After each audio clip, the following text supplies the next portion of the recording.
People began settling Logan Square in 1836. The population skyrocketed after the Great Chicago Fire in 1871 as it remained mostly untouched by the flames. Once the Milwaukee Avenue Railway and L extensions were built, German and Scandinavian immigrants began settling. Population grew again after World War I when Jewish people from Poland and Russia fled to the States. Heavy construction began around 1930, causing the popularity to fall for decades, until popularity resurged around 1960 with Hispanic influx and the formation of the Logan Square Neighborhood Association. Now, Logan Square is ethnically and economically diverse, and Polish, English, and Spanish can all be heard on the street. Within Logan Square, one can find the Illinois Centennial Monument, which was built in 1918 and marks the 100th year of Illinois statehood, and the Norwegian Lutheran Memorial Church, built in 1906 for the Scandinavian population.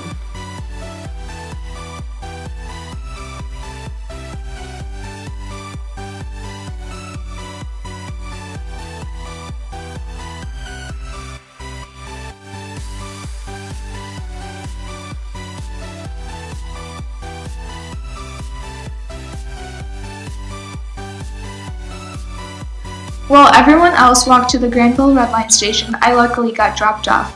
To get to Logan Square, we had to take the Red Line towards 95th and Dan Ryan and get off at Jackson, then switch onto the Blue Line.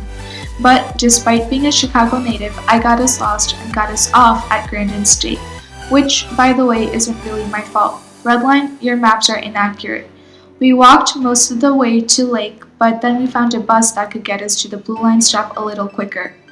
Finally, we got onto the Blue Line going towards O'Hare at Lake. At least we made it.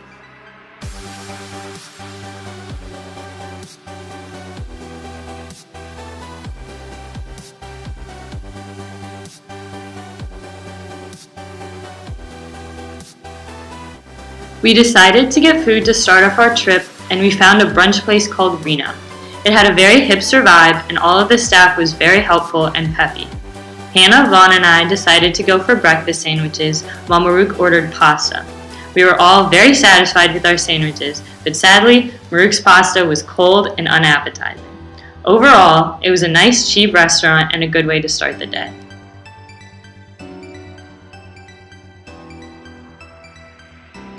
We came upon this quaint little bookstore with a lot of interesting books. Due to construction, we weren't able to see the sign and did not get the name of the bookstore, but there were all different genres of books marked down for really cheap prices. We would definitely recommend visiting this bookstore again.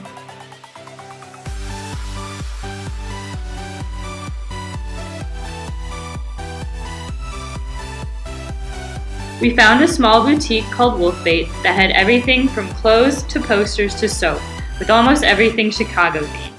They had items for the Cubs and the Bears, the red and the blue line, and anything else you could think of.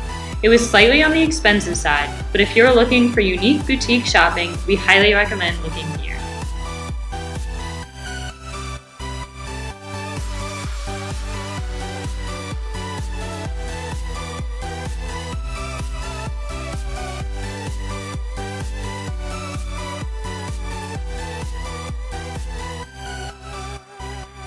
We went into a record shop called Logan's Hardware, and it had a variety of genres of music.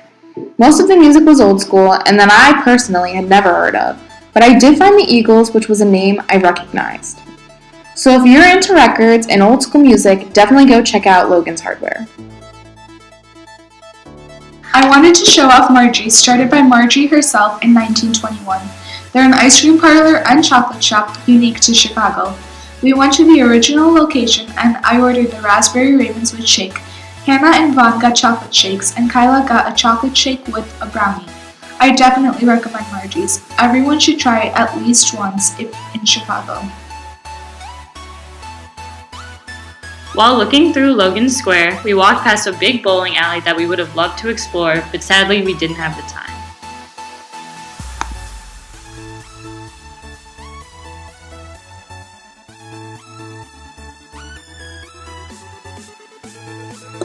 We walked past the Logan Square Theater, which is one of the main focal points of Logan Square.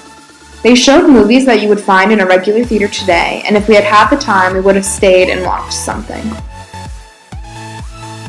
While walking, we stumbled across Logan's Hardware, which, believe it or not, was originally a hardware store, but now it's an arcade. We didn't actually go in, but it looked pretty fun. Getting out and exploring a new neighborhood with a new group of people was a really fun experience. Overall, I enjoyed the project. Despite having grown up in Chicago, I felt like a tourist in my own city. This has definitely encouraged me to go out and explore more. Going to Logan Square was interesting for me, coming from St. Louis, because there's so much culture and diversity here. I had so much fun working with my group and exploring Logan Square. I come from a city where tourists are everywhere, so it was fun finally being a tourist for a change.